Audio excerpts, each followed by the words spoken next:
Iran अमरीका तकनीकी मुज़ाकरात वज़ीर आज़म शहबाज शरीफ आला सतह वफ्द के हमरा स्विट्ज़रलैंड रवाना हो गए। तर्जुमान वज़ीर आज़म ऑफिस के मुताबिक वज़ीर आज़म शहबाज शरीफ और field marshal Asim Munir बर्गन stock में होने वाले मुज़ाकरात में शिरकत करेंगे। वज़ीर इत्तलात अतातर और मावन ख़ुसूसी तारिक फातमी भी वफ्द में शामिल। इस्लामाबाद मुफाहमती यादाश्त के तहत नायब अमरीकी सदर JD वेंस और स्पीकर बाकर कालिबाफ अपने अपने वफूद की क़यादत करेंगे। तर्जुमान दफ्तर खारजा के मुताबिक तकनीकी मुज़ाकरात में इस्लामाबाद मुफाहमती यादाश्त पर अमल दरामद के तरीकों पर बात होगी। कतरी नुमाइंदे भी मुज़ाकरात का हिस्सा होंगे।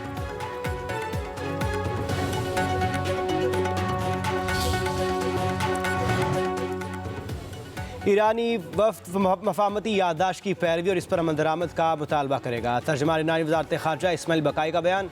कहा, हमने अपनी जिम्मेदारी और वादों पर अमल किया है। अमेरिका पाबंद है कि इसराइल को लबनान पर हमले बंद करने पर मजबूर करे। अगले फरीक ने अपने अपने वादों की पासदारी ना की तो मुआहिदा खतरे में पड़ जाएगा। अमेरिका को जल्द अज जल्द ज़रूरी इकदाम करना होंगे। हमने ऐसा कोई मुआहिदा नहीं किया जिस पर अमल दरामद ना हो सके। हमारा असूल वादे के बदले वादा है।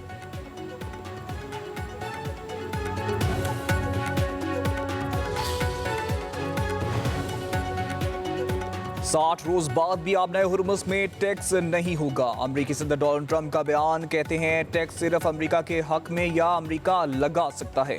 सदर ट्रंप ने अमरीका को मशरिक़ वस्ता ममालिक के लिए निगहबान फरिश्ता करार दिया। कहा, मुआहिदा न होने पर अमरीका मशरिक़ वस्ता में सिक्योरिटी अखराजात के बदले टोल आयद कर सकता है। अमरीका ने आबना हुर्मुज़ बंद करने से मुतालिक खबरों की तरदीद कर दी। अमरीकी नायब सदर JD वेंस कहते हैं, ईरान की जानिब से आबना हुर्मुज़ बंद करने के शवाहिद नहीं हैं। ईरान से मुज़ाकरात के लिए चीज़ें ठीक जा रही हैं।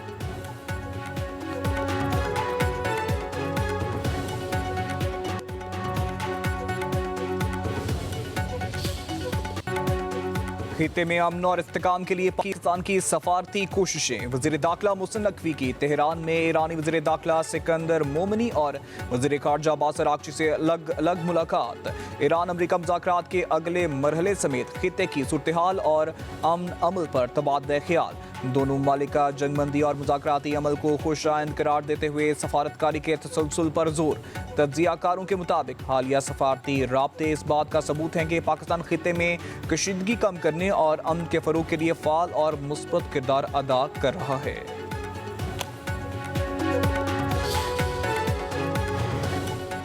नायब वज़ीर आज़म इसहाक़ डार इलाक़ाई वज़ीर ख़ारजा के इजलास में शिरकत के लिए मिस्र पहुँच गए। तर्जुमान दफ्तर ख़ारजा के मुताबिक इसहाक़ डार सऊदी अरब, तुर्किया और मिस्र के वज़ीर ख़ारजा के इजलास में शिरकत करेंगे। नायब वज़ीर आज़म की मिस्र के सदर अब्दुल फ़ातह अल सीसी से भी मुलाकात होगी। दूसरी तरफ उज़्बेकिस्तान के वज़ीर ख़ारजा का नायब वज़ीर आज़म इसहाक़ डार से टेलीफोनिक राबता। इस्लामाबाद मफाहमती याददाश्त दस्तखत पर मुबारकबाद। उज़्बेक वज़ीर ख़ारजा की पाकिस्तान की सालसी और अमन कोशिशों में किरदार की तारीफ़। कहा, पाकिस्तान की कोशिशें आलमी अमन और इलाकाई इस्तेहकाम के फ़रोग़ में अहम किरदार अदा कर रही हैं।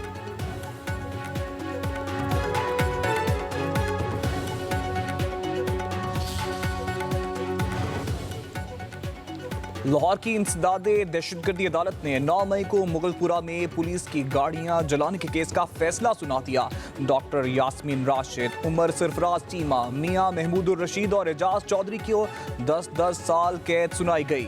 शाह महमूद कुरैशी को मुकदमे से बरी कर दिया गया। मुलजिम अरबाज जमान और अलही बख्श को इख्तियारी करार दे दिया गया। कोट लखपत जेल में कायम खसूसी अदालत ने फैसला सुनाया। अदालत ने 18 जून को वकला के दलाइल मुकम्मल होने पर फैसला महफूज किया था। बुनियाद और इंतहाई लगब किस्म की जो है वो प्रोपगेशन है। बाज़ लोग यानी इस किस्म की खबरें फैला के अदम इस्तेहकाम पैदा करना चाहते हैं, जो कि इंतहाई जो है वो नामुनासिब अमल है। वज़ीर-ए-आज़म पाकिस्तान इस वक्त जिस तरह से मुल्क को लीड कर रहे हैं, तो ऐसे मरहले पे इस किस्म की गुफ्तगू जो है वो कोई मुल्क दुश्मन का एजेंडा ही हो सकता है। वज़ीर आज़म के सियासी मशीर राना सनाउल्लाह ने बजट के बाद वज़ीर आज़म की तब्दीली की अफवाहों को बेबुनियाद करार देते हुए मुस्तरद कर दिया। कहा, वज़ीर आज़म की तब्दीली से मुतालिक बाज़ लोग बेबुनियाद खबरें फैलाकर अदम इस्तेहकाम पैदा करना चाहते हैं। ये बिल्कुल गलत बात है। ऐसा कोई मामला नहीं है। वज़ीर आज़म पाकिस्तान इस वक्त बेहतरीन अंदाज में मुल्क को आगे लेकर चल रहे हैं।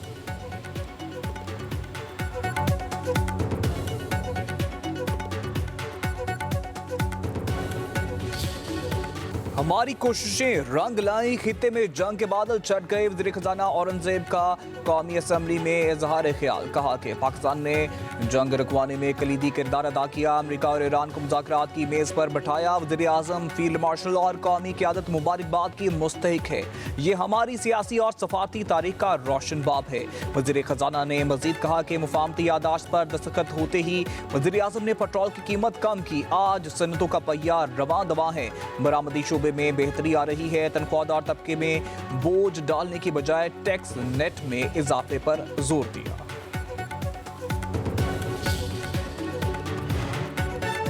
अमीर जमात इस्लामी का टेलीकॉम टावर से मुतालिक मंजूर बिल पर शदीद तहफ़्फ़ुज़ात का इज़हार। हाफ़िज़ नेमुर ने कहा, घर हमारा मगर टावर लगेगा टेलीकॉम कंपनी का, वरना 5 करोड़ का जुर्माना। कौमी असम्बली से पास होने वाला ये बिल जाहलाना भी है और गासबाना भी। ये अवाम के बुनियादी हक पर डाका है। हाफ़िज़ नेमुर ने कहा, बिल की मंजूरी कौमी असम्बली में बैठे अरकान की अहलियत और काबिलियत का शानदार इजहार है कि वह आइन से मुतज़ादम बिल पास कर रहे हैं।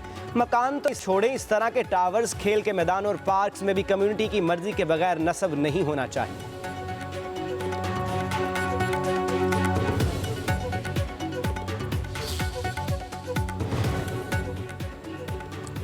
वज़ीर आज़म शहबाज शरीफ का मुतनाज़ा टेलीकॉम के बिल पर नोटिस, 11 रुकनी कमेटी कायम कर दी। वज़ीर IT शिज़ा फातिमा, वज़ीर कानून आज़म नज़ीर तार दीगर हुकाम कमेटी में शामिल। कमेटी 3 दिन में मुतनाज़ा शिकों का जायजा लेकर अपनी सिफारिशात पेश करेगी। सेनेट के कौमी असम्बली से कोई भी अपोजिशन मेंबर इस कमेटी का हिस्सा नहीं बनाया गया। बन्नू में यके बाद दीगरे 2 धमाके, 7 अफराद शहीद, 3 जख्मी हो गए। DPO बन्नू यासर आफरीदी का कहना है कि मुसाफिरों को ले जाने वाली एक प्राइवेट गाड़ी को रिमोट कंट्रोल बम धमाके का निशाना बनाया गया। विमन में सवार 5 मुसाफिर जान की बाजी हार गए। जख्मियों को अस्पताल मुंतकिली के दौरान दोबारा धमाका हो गया। 2 अमदादी कारकुन शहीद हो गए। वज़ीर आला सोहेल अफरीदी का नोटिस, पुलिस से रिपोर्ट तलब। कहते हैं धमाके में मासूम शहरियों की शहादत इंतहाई अफसोसनाक है। सदर आसिफ जरदारी, वज़ीर आज़म शहबाज शरीफ और वज़ीर दाखिला मोहसिन नकवी का इज़हार अफसोस। दहशतगर्द अपने मज़मूम मकासद में कामयाब नहीं होंगे। दहशतगर्दी के नासूर के मुकम्मल खात्मे तक हमारी जद्दोजहद जारी रहेगी।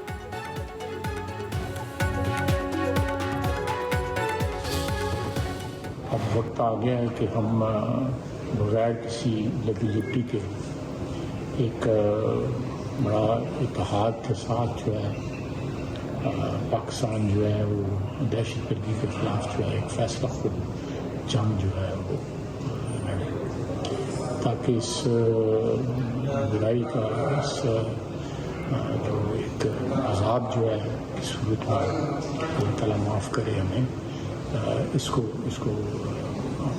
एक ही दफ़ा जो है कंक्लूसिवली जो है इसको ख़त्म किया जा सके। और इसमें कोई शक नहीं कि इसके पीछे भारत भी है, इसके पीछे अफगानिस्तान भी है। पाकिस्तान में दहशतगर्दी के पीछे भारत और अफगानिस्तान है। अब वक्त आ गया है हम इत्तेहाद के साथ दहशतगर्दी के खिलाफ फैसला कुन जंग लड़ें। वज़ीर दिफा ख्वाजा आसिफ की पार्लियामेंट हाउस में सहाफ़ियों से गुफ्तगू, कहा कि बन्नू में मासूम शहरियों को शहीद किया गया। पाकिस्तान का कोई भी सूबा हो, हमने अमन कायम करना है। ख्वाजा आसिफ ने मजीद कहा कि आज़ाद कश्मीर में अमन तबाह करने की भारतीय कोशिशें नाकाम हो गई। पाकिस्तान के खिलाफ किसी भी ग्रुप के ताने बाने भारत से मिलते हुए तो फैसला कुन जंग लड़नी चाहिए। आज़ाद कश्मीर में पाकिस्तान मुखालिफ बयानिया किसी सूरत कबूल नहीं। जमहूरी मुआशरे में राय का हक हासिल है, मगर तशद्दुद और नफरत नाकाबिल कबूल है। अस्पतालों, सड़कों और सिक्योरिटी इदारों पर हमला किसी सूरत जायज़ नहीं। मुस्लिम लीग आज़ाद कश्मीर के सदर शाह गुलाम कादर की न्यूज़ कॉन्फ्रेंस, कहा रावलाकोट वाक़े के बाद हालात को दानिस्ता तौर पर ख़राब करने की कोशिश की गई। पाकिस्तान और आज़ाद कश्मीर के खिलाफ साजिशें बर्दाश्त नहीं करेंगे। सदर मुस्लिम कॉन्फ्रेंस सरदार अतीक अहमद खान ने कहा पाकिस्तान मुखालिफ बयानिया कश्मीरी अवाम की नुमाइंदगी नहीं करता। पाकिस्तान और कश्मीर के रिश्ते पर कोई समझौता कबूल नहीं। न्यूज़ कॉन्फ्रेंस में कलदम एक्शन कमेटी के पुरतशद्दुद वाक़यात, नारों और पाकिस्तान मुखालिफ बयानात की वीडियो चलाई गई। गिलगित बल्तिस्तान में हुकूमत साजी का अमल आखिरी मरहले में दाखिल। पीपल्स पार्टी ने अमजद हुसैन एडवोकेट को वज़ीर आला गिलगित बल्तिस्तान नामजद कर दिया। Imran Nazir speaker GB assembly के लिए नामजद। पीपल्स पार्टी, नून लीग, इस्तेहकाम पाकिस्तान पार्टी के दरमियान हुकूमत साजी के हवाले से मुशावरत मुकम्मल। ज़राए के मुताबिक पीपल्स पार्टी और इस्तेहकाम पाकिस्तान पार्टी मिलकर हुकूमत बनाएगी। नून लीग वज़ीर आला, स्पीकर और दीगर आइनी ओहदों के इंतखाब में हिमायत करेगी। GB असम्बली का पहला इजलास आज तलब। 9 मुंतखब अरकान हल्फ लेंगे। हल्फ बर्दारी के बाद स्पीकर, डिप्टी स्पीकर और वज़ीर आला के इंतखाब के लिए वोटिंग होगी।